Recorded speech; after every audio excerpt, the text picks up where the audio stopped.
Hello, everybody, and welcome to the Bearded Men of Real Estate Show. I'm Ray. Hi, I'm Dan. I went the wrong way. And we got a phone call. Taking live calls here today. Can you tell our producer? We were supposed to wait to go to the phone calls. Tell the producer. We don't have That's right. I'll tell the producer. As if we have those people. So anyway, thank you everybody for joining us. If this is your first time checking this out, basically Dan and I have to stay up on the news because it's our job. Dan helps buyers in California and LA buy homes all over the place. I help sellers and buyers here in Arkansas. And I'm here. Oh, okay. Hit that. Sorry, I'm doing the share now. Thanks for sharing. Speaking of sharing is caring. Well, what Dan did there is just hit the share button down on the Facebook page, sharing it with all his friends, family, coworkers. You can also put it in groups and stuff like that if you want to. But anyway, thanks for checking. We might as well start sharing this stuff with other people and get some feedback. I know we have a lot of real estate agents out there too. We'd love to hear your feedback as the show goes on. Any comments or anything like that you have to say, we'd love to display them. So without further ado, let's get into the news. Let's see. Yeah, we promise eventually. I've actually got it all in order now, so it's coming. I was thinking like the show is next week, but we do have it on order. Okay. We're sneaking one in. We are sneaking one in here. Mortgage rate to dip moderately in the first week of the new year. Nearly a month after the Federal Reserve raised benchmark rates by 25 basis points, mortgage rates have remained stubbornly low, with 30-year fixed mortgages dipping 3.95 to 3.95%, according to Freddie Mac in its first mortgage market survey of the new year. The slight 4 basis point to 3.95% for the week ending January 4 mirrors a similar drawback for a 15-year fixed rate mortgages, which slid 6 basis points from 3.44% to 3.38%. That's a lot of numbers during the same period, according to the new survey. So basically, this is just saying that although we raised the Fed target, the interest rates themselves actually lowered a little bit because the Treasury yields softened. News you can use. Really interesting. And when Ray and I were talking before the show, we kind of both had the same reactionary. Like, if you have any buyer clients, again, I think we've said this about 6 or 7 times in all our different episodes. If you have any buyer clients that are on the fence, we told you in October or so that they're going up. So get those clients off the fence. They actually dipped. So get them off the fence right now. I'm not saying we're wrong. It's not what he meant. He's just saying we're not right yet. Right. We will be right. It's eventually going to happen. Yeah. It will happen. But what we've done is we've given you a fair warning, and apparently that fair warning is being extended for another month or two. So get them off the fence. And if you're thinking about buying a home, now would definitely be the time because the rates. If you're thinking about selling a home, you're going to have more people that are able to buy your home. So exactly. Yeah. Holidays are done. Like, it's time to go. Let's get off that fence, people. All right. This one is a super clickbaity kind of headline. It just straight up says home prices are set to soar in 2018. Dun, dun, dun. The temperature may be frigid across much of the nation, yet home prices are sizzling and sellers are in the hot seat. Sales prices jumped 7% annually in November, according to a new report from CoreLogic. That is the third straight month at that pace, far higher than the price gains in the first half. In the first half of 2017, low supply and high demand, which is what we talk about quite often, are fueling the spurt, and neither of those is expected to ease up anytime soon. CNBC reports, which we get a lot of our news from, a lot of these different reports with all the different numbers in them. CNBC reports that supply is actually falling even more now, and a strengthening economy is pushing demand. This will have potential buyers out early this year. What did we just say about the last one? Get them off the fence. It'll have them out early this year, trying to get a jump on the spring market. Quote from Frank, I don't even know how to say his name, Frank Notheft. Rising home prices are good news for home sellers, but add to the challenges that home buyers face. He's the chief economist at CoreLogic. Limited supply is the worst at the lower end and will hit the growing number of first-time buyers hardest. So it's kind of it's a crazy little statement there. Good info for sure. We'll deep dive into that a little bit later. Yeah, and you said you have What'd you say you were doing? You had some extra statistics. I know we're going to get into this later, but tease that. Where's that coming from? Well, I know I don't do any research. That's my thing. I don't research. I just kind of fly out. I fly by the. Why we're surprised you actually did this time. I actually wrote things down and did some research. So yeah, very interesting numbers. I did it based on my very, very hyper specific market. So I did it very small because a lot of numbers we give are, nationwide based and areas that are recovering from hurricanes and weather and all this stuff. So I went very, very hyper specific. Basically seeing if the macro numbers we're looking at might match your micro numbers, right? Exactly, because I think they said in the full article, they said November 2017 compared to 16. So I did those exact same timeframes in my little market here. So I'll get into those numbers. It's pretty interesting stuff. Cool. All right, let's get into the next story. Strong year-end demand. U.S. home prices rose 6.2% from a year ago. Historically low unimprovement rates are fueling a temporary boost in the buyer confidence. Who says it's temporary? I mean, that's it could be long-term, but right now we're just seeing it temporarily. Rebounding in demand in the last few months of 2017, wage growth remains flat, unfortunately leaving many buyers unable to afford an exorbitant home prices.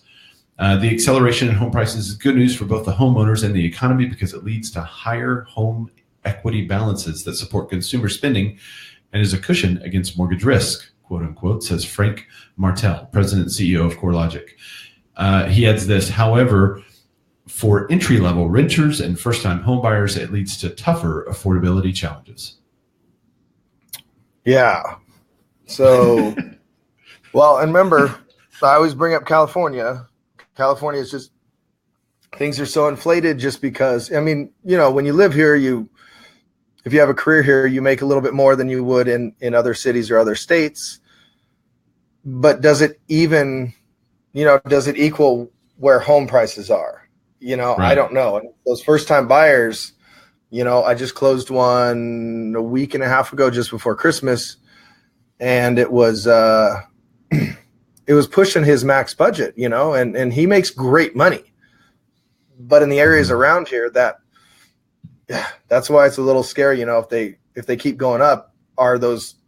How would you say that? Like the lower? I don't want to say lower level like it's a bad thing, but first-time buyers are that lower. They call it the lower third is what they call it. The lower third or the lower third. I'm picturing an umbrella. So the lower end of that umbrella, that's going to be difficult for them to even get into the market. But things are still, with interest rates being so low, it still keeps payments. If you have a good enough down payment, it still keeps your payments at the same, competitive with renting or less. So it's just a tough market. California is, Yeah, and it would be interesting. I mean, the fact that so many people are cutting debt and things like that, the affordability should stay okay. If people start, withdrawing a bunch of home equity lines of credit and start to do that kind of thing, then the affordability crisis is real because then people can't purchase a home for what the seller has all the loans and has all the debt for. But because possibly this new tax bill that doesn't really encourage some debt over a certain amount, we may see less of that, which would encourage the affordability to kind of remain the same. So the fact that affordability, quote unquote, is low is also a little bit of an opinion. So we'll just kind of have to wait and see what happens. And I wanted to shout out to Jay Marks and Colin Jacobs. Thank you guys for joining us. Appreciate the shout out. Be sure to add to the conversation. We'd love to hear, especially when we get into the deep dive, what's happening in your market. So, all right. We have been international for a couple of shows. We had a Italian market update for, I think, 2 shows in the past. You may stop by again today. So I thought, when I saw this story, I thought it was interesting. And then I kind of started reading more into it. I just, because of Brexit and everything. So, Dan, why don't you take us home? Well, because hi, Colin. Because that Brexit thing was a big deal. We can do a little deeper dive on it, but the Brexit thing it took such a hit to their economy and the price of the pound, their currency over there. They were so far ahead of us in such a stronger economy. Now we've kind of closed it in. So this is very interesting. London. Would you say that it took a pounding? Dang it. I need I need a snare. I'm a drummer. Why don't I have that? Damn it. You need like a little desktop set. I need just like a little that. That's got to be a thing. We'll find it. All right, I can do that. It's going to be really loud though, but who cares? It'll be awesome. London property prices fall for the first time since 2009. So 2009, we here in America were still things were crashing and going crazy, like no idea where the market was going. It was just nuts, but they were strong, and this is the first time that they've fallen in London. So confidence in the British housing market has been dented by the fall in sterling after the Brexit vote to leave the European Union in 2016. This has led to a rise in the cost of goods for households, denting household budgets. Ooh, that's an interesting take. House prices in London fell on average during 2017, marking the first full year decline since 2009. Full year decline, so over the entire course of the year. Mortgage lender Nationwide said Thursday. Prices in the UK capital decreased by 0.5% in 2017, with London the weakest region across Britain for the first time since 2004. Whoa. Interesting. So I know very little about how it works over there. I know, especially the agent relationship and things like that are very different in London, the UK. But I just thought this was a really interesting story to see an inverse relationship between our home prices and the home prices in London specifically. Now, the UK as a whole did rise. I think it was 2.6% according to this article. So the UK itself went up, but London specifically went down for the first time. Right. And yeah, Colin Jacobs nail on the head there with the Brexit. So we can do. You want to deep dive into that more after? We'll do the. We could. I don't know that I know enough. Maybe if we have some. I know we have some. I'm looking at our list of the people that are on. There's some people that are out of the country, but I find if anybody has any details besides Brexit. It is the inverse relationship to me is really interesting because could that be maybe saying that prices are going to start to soften for us? They are going to start going down, or is it only because of Brexit that this happened? That's what I wanted to kind of ask. Is it are they ahead of the curve and then we're going to soften, or are we ahead of the curve and we're setting the trends, or is it what I mean? Which way is it? And I think, in 2009, when they started to drop, we had already been dropping for a year. So we at that time were ahead. And now this may be relatively insignificant, and they could be doing it. But yeah. And remember, this is only London. We're just talking about London. Right. Very specific. Yeah, but I just thought that was interesting. What did it say there? This has led to a rise in the cost of goods for households. So it's kind of blowing people's budgets. There you go. Colin says that they are in a 3-year lull there. So see, that's awesome. So he's involved. Does that mean like a plateau and then now it's dipped a little bit? It's probably been slowing for 3 years and now it's gone down. Now this was the first full year decline. Yeah. Yeah. Cool. It's like going through.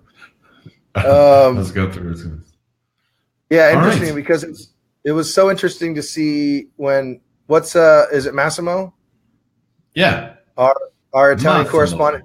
Yeah, it's so interesting. Our Italian correspondent. He is our Italian correspondent. He needs a beard, but he'll get there.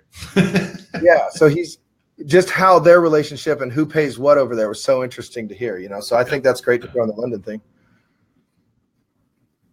Cool. You want to take our deep dive? There he goes. Colin says it's a good time to buy a flat over there. Oh, it went away. There it goes. Good time to buy a flat. And he even called it a flat. That's like an apartment, right? Yeah. And then an apartment? Yeah. There you go. Flat. All right. So let's get into the deep dive. So on the deep dive, we're going to especially talk about home prices. And that's kind of where we're going to land. We've seen home prices, I think in all of our markets have gone up. My home prices in our markets have gone up. I didn't do as detailed of research analysis as you have, but I know a couple of our cities have gone up by even double digits over this last year compared to year over year. And then the year to date, I guess we can start looking at the entire year now. I'm going to give them a couple of weeks to adjust because I know people are still entering stuff into the MLS. But year over year, we're way up over where we were last year as far as home prices go. So for the first time, we're kind of ahead. We're we are over a national trend. Usually like in our market, it's just like a little bitty movements up and down. It's nothing drastic, but we've had some pretty drastic increases in a couple of the communities in our area. Yeah. I mean, so I teased it earlier with the numbers that I ran. So I specifically ran it on the city. I don't work any one city, but this one city that I work a ton, I'll call it my market. It's called Rancho Cucamonga. And so I did it based on that story that we brought up, the CNBC story with the CoreLogic numbers, based on November from 2017 back to November of 2016.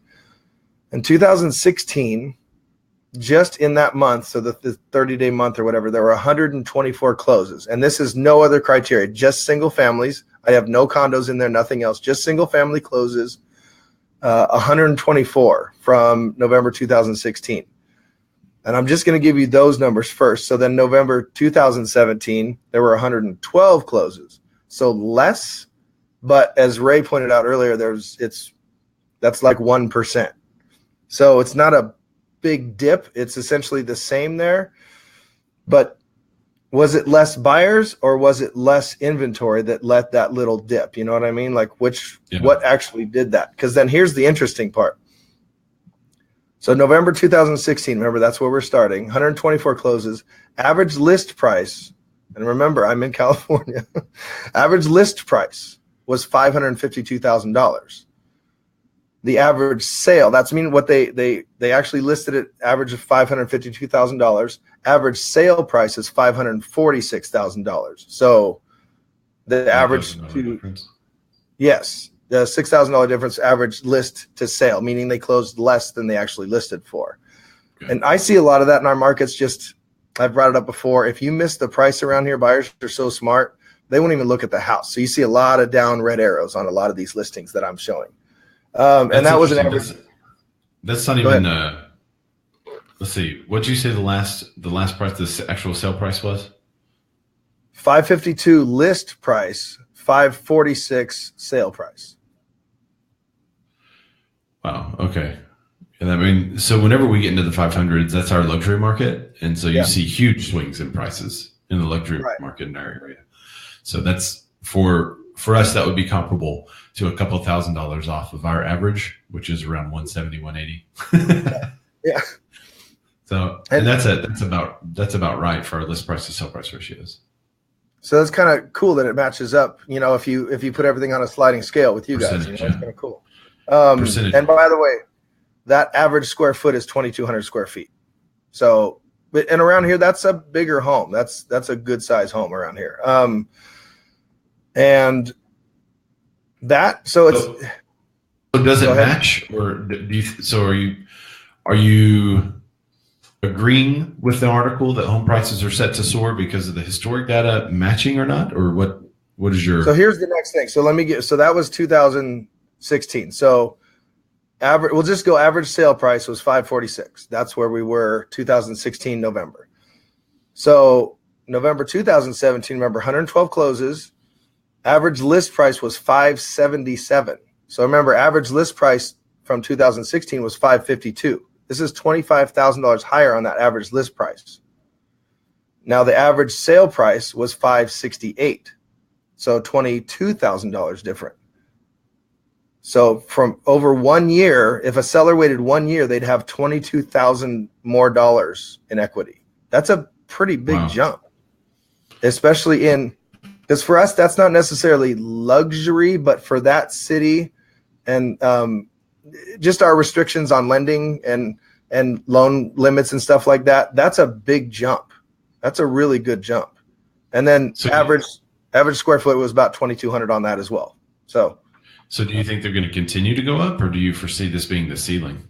Well, this is my opinion, because it's two things. I don't know if it can sustain it, first of all, because of loan limits and all that stuff. But loan limits were bumped up a little bit. So that helps to possibly sustain it. But a lot of people, because I had a lot of those closes in there in those price ranges, they had to do the 80-10-10 loans. So they had to do a little bridge loan they had their own 10% down, and then they did a 10% loan outside of the 80% loan to get to 20% down. So that would get rid of their mortgage. So they're still able to put 20% down, right?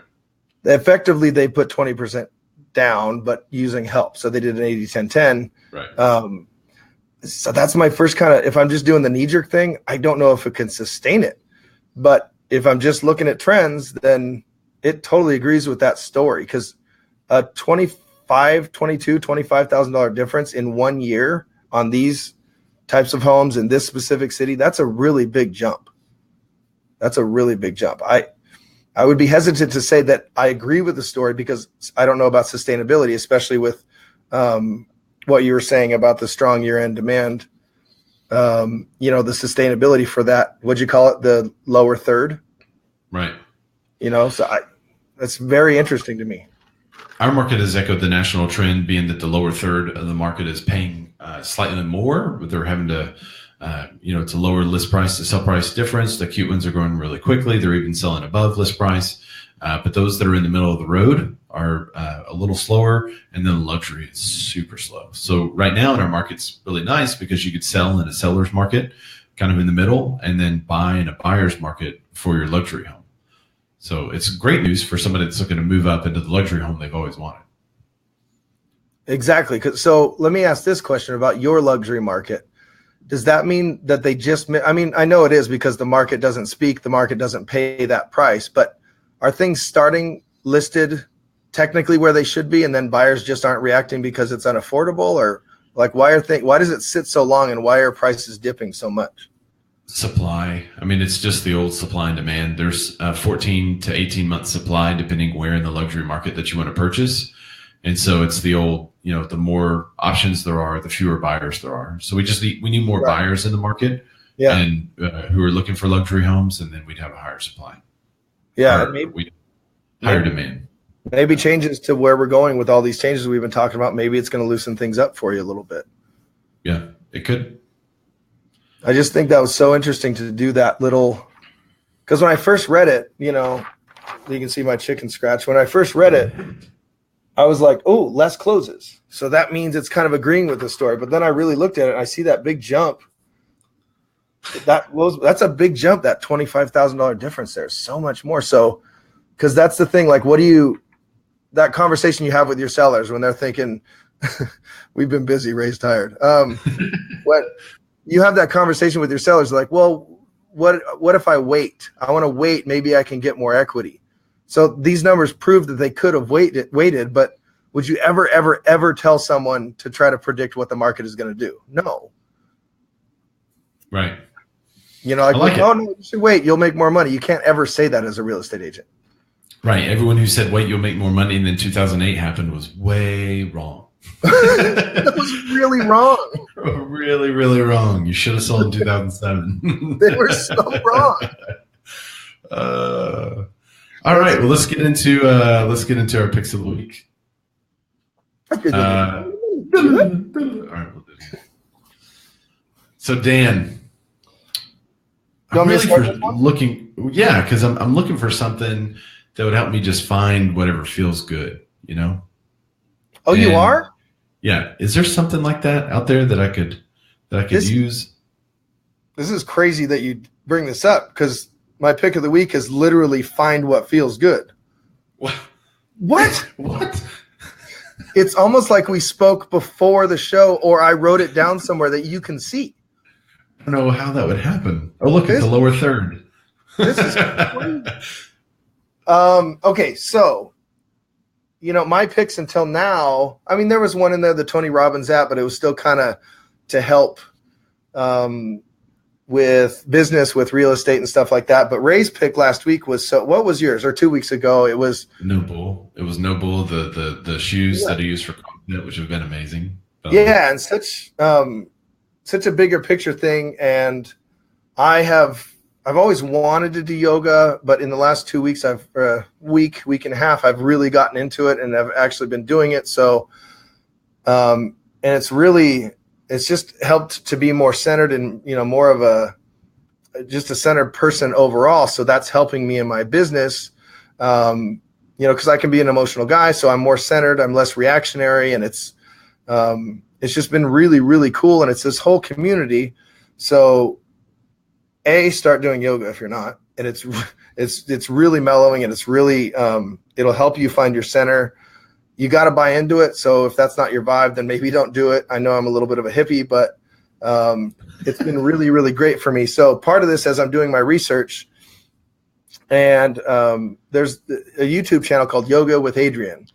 And as I'm looking deeper into her, because I was like, oh, this is cool. And she has a little like basics, introduction to yoga kind of thing that I did a few times that helped me get going. Because like I can barely even sit Indian style. Like, I can't even, so I didn't want to just go start taking yoga somewhere and be like, yeah, I can't even do the crisscross applesauce thing. So it's kind of difficult.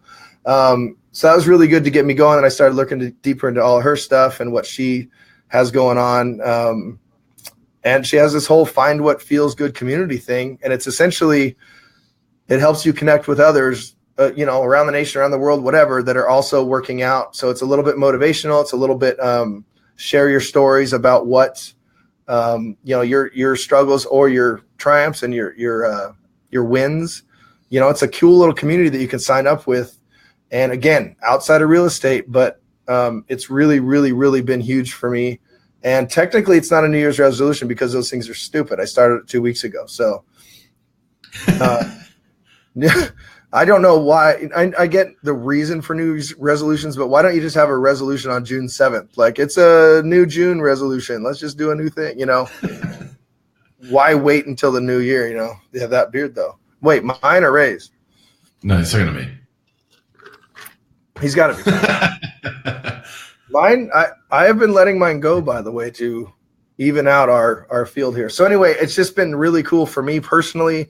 So I wanted to throw that out there. It's just you can just search FWFG or Yoga with Adrienne or anything like that. And it's really, really been huge for me. So I wanted to share that with you guys. Cool. I like it. Fun, it feels good. Yeah, for my size, I'm like I was going to say 300 pounder, but I'm actually a 285 pounder now. I've gone from 315 to 285. So we're making some progress there. But as a 285 guy, I'm oddly mobile because I was in martial arts when I was a little kid. And so we used to have to do the splits all the time. So it kind of throws people, when they see like a 285 pounder doing some of that weird yoga stuff. But yeah, I love all the yoga stretches and that kind of stuff. That's cool. And I don't know if your profile picture is still the same, but it's you doing a flip twist thing, Yeah, so, it's a couple of profile pictures ago, but yeah, we did some flips on my kid's birthday. It was funny. Yeah, and you talking about CrossFit and all this stuff, so it's a healthy thing, and a lot of people talk about get yourself right first, and then it'll definitely help your business. So I love it. One of the rules about being in CrossFit is you have to talk about it. So that's one of the things. So it's the opposite of Fight Club. Yeah. Totally opposite. Yeah. And it's the same rule of being vegan or pescatarian, anything like that. You got to talk about it. You got to let other people know what they're doing wrong. Yeah. So not to be that guy, but I've been going to a full fish diet and what you're doing sucks. So you can stop. Yeah. Okay. Let's see. My pick of the week is something people keep asking me about it. And thanks, Tim. It is the bearded beast, Ellen, in 2018. So AirPods, which I'm wearing now for this show. Wait, there it is. Yeah. Yeah. So everybody keeps asking me about the AirPods because I forget they're in. And so you wind up using them all over the place because I just forget. And even if I'm not listening to something or if somebody's not talking to me, I wind up just leaving these things in. The people are like, how do you like them? So I thought the last time someone asked me, literally this week, 5 people have asked me about these things. So I thought, man, I'm going to use that as a pick of the week because people are curious about these things. So they're really good. Not only are they really good, but I got 2 of them because I will wake up and put them on, use them throughout the day. And about midday through, I get the, and I'm like, okay. So I put them back in their case and I put the other ones back in. Oh, wait. So are they charged? They have to be charged? Yeah, they got to be charged. And they, if you use them heavily, like right now I'm using it to listen from the audio from my computer. So as soon as I close my computer, I'll be using it to listen to the audio from my phone. So it just kind of switches around, which is super nice too. I can go stand in front of my iMac, click a button, and now I'm listening to the audio from my iMac. So from whatever I'm on, I could get the audio from what is sitting in front of me instead of plugging in something or changing something. So I really enjoyed that part. And so I use them a lot. And because I use them a lot, the charge goes down pretty quick. Yeah. So I think it's like a 4 hour of constant talk. And so I'm not quite that low. It's probably like 6 or 7 hours. Yeah. But if I have showing appointments or something like that in the evening, then I'll need a different one. If I am showing houses, though, I usually only put one in, or I'll just take them both out. Just kind of depends on what's going on. Sometimes I need to hear notifications on my phone, and I don't like to turn the volume on. But if I know like the word negotiating contract or something like that, I'll tell my client, hey, may have to step over, take a call. So if I get that call, you can be a little sneaky too. Like you can kind of sneak one in, so where you're like, no, I'm listening. Yeah, totally listening. That would be a great idea for safety stuff. Just to call somebody and have them in your ear, and especially if you're an agent alone in the dark. Yeah. It's going to catch. Just throw an AirPod in, make a call. Yeah. As you're walking around the house, your friend hears everything that's going on. That's not a bad idea. Anyway, just a cool thing. It's a security thing too. We just came up with that. So, but no, I've really, really liked them. And what happened was I got one of them, and then I accidentally had another one come through on an order, and I was about to go return it. And then I thought, no, I'm not going to return it. I'm just going to hang on to it, maybe sell it to a friend or sell it on eBay or something, because they were hard to come by. And then one day they were in a pocket somewhere. I couldn't find them. I had to have them. So I just opened the other one. And ever since then, I've just used it constantly. I've used both of them every day. So I like it. I like them. They've been great for me. They got good sound. I'm not listening to digital music on my phone. I'll just listen to it because I got it. It's convenient. Yeah. So, but it works. It works great. So, dude, whenever I go on a walk or anything, pretty much just walking in my car, if I park a little farther away to get some exercise, I put my earbuds in. And, if I'm on a longer walk, you put your phone in, then if you have to check it, then the cords does this thing, and right. So, and you can run with them. I don't run with them, but you can run with them. I'm not really a runner. I'm not either. I'm not going to CrossFit with. Oh, look, here's a profile view, so you can see what they look like. I like the slow turn. Slow turn. Yeah, they're not. I've seen them before. I've never really gotten into them, but that's it's cool. They're so what we're telling you is go buy Apple products and start doing yoga. Right, Apple products, yoga, and CrossFit, and you're game on for real estate. Forget all the stats and facts we do. Go do yoga, CrossFit, and buy some Apple products. You'll be fine. Cool. Well, that's the show for the day. Well, I can't talk. Let me redo that. That's the show for today, everybody. Before we leave out of here, though, Dan is going to make his $10 or $100 charity shot. If Dan misses, he sends $10 to charity. If he makes it, I'll send $100. That's right. Have you been practicing? What was that? Have you been practicing this? I have. Oh, no. Okay. I know we're from different angles, so I don't know if it'll work. I also wanted to say, did you want to tell them where we can find us just before we end real quick? Oh, yeah. That's important. Pretty important. Dan, where can people find you? I am D Ludwig Rocks, DLUDWIGROCKS, at pretty much everything. Instagram, monster.com, everything. Searching currently. Yeah, Etsy, everything is just D Ludwig Rocks, or you can obviously search Dan Ludwig, or the SWODEC group if you want to see that's SWODECK. People always ask the SWODEC group if you want to see our funny videos and things that we do for properties. I'd love to connect with you guys. I love the House with Good Bones video. Good stuff. That was good stuff. Yeah, good times. And for me, I am just about everywhere. Ray Zorback. That is because I'm a Razorback fan, so don't misspell it. RAY, capital ZORBACK. Ray Zorback, as if that's my last name. And one day, I've got to share with you the story of where that came from. It's funny. I know this is episode 10, and you're still teasing that you're going to tell it. Yeah, we're out of time. So, sorry. All right, and I also want to say, go Rams. We're going to beat the Falcons. Oh, yeah, LA Rams. I was like, man, St. Louis? Okay. Yeah, no. All right, we're ready? Yep. Oh! That was so close. That was so close. Thanks, Dan, for sending $10 to a charity. Dan is up to $20. And like I said, if you start to get really good at that, we're going to have to put a limit because I'm not spending $5,200 next year because if we do this every week. Well, same thing as if I miss every time. We got to put a cap on it. All right, everybody. We'll see you later. Thanks for joining us. See you. Thanks, guys.